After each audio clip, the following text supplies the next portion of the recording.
Alphonse Mucha, 1860-1939. Le plus célèbre des peintres tchèques s'inscrit dans le patrimoine culturel comme le chef de file de l'Art nouveau. Ce précurseur mit son talent au service de la création utile à travers ses affiches et décors.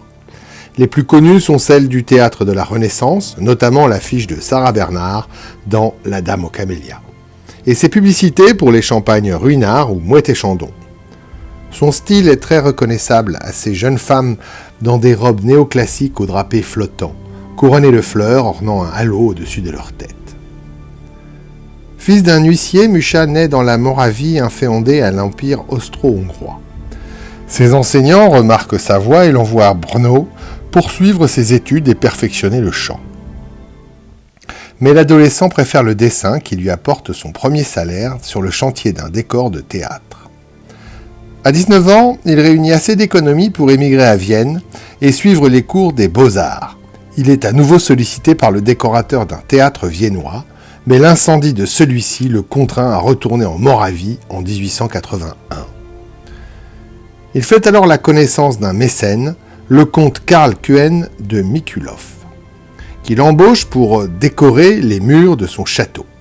Sa carrière est lancée et une loge de Prague, Jan Amos Komenski, l'admet dans ses rangs à une date non certaine entre 1885 et 1887. Mucha est donc déjà maître maçon lorsqu'il arrive à Paris pour continuer ses études à l'Académie Colarossi. Il visite les loges parisiennes et se mêle au milieu artistique, fondant avec quelques amis le Cercle des artistes symboliques. Et une revue, La Plume.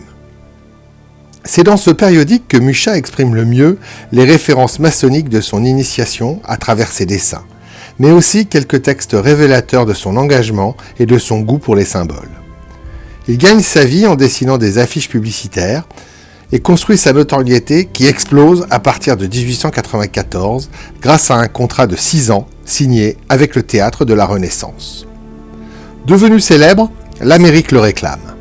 Il séjourne aux États-Unis entre 1906 et 1910, où il impose l'Art nouveau outre-Atlantique. De retour dans son pays natal, Mucha retrouve sa loge et accède dans les hauts grades.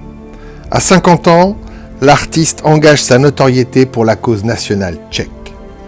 Lorsque la Tchécoslovaquie devient indépendante en 1918, le gouvernement lui demande de dessiner les timbres, billets et documents officiels du nouvel État. En 1923, la maçonnerie tchèque le porte à sa tête avec le titre de souverain commandeur du Suprême Conseil. Il occupera d'autres fonctions honorifiques jusqu'à l'invasion nazie en 1939. Refusant d'émigrer, Mucha est arrêté et assassiné par la Gestapo le 14 juillet 1939.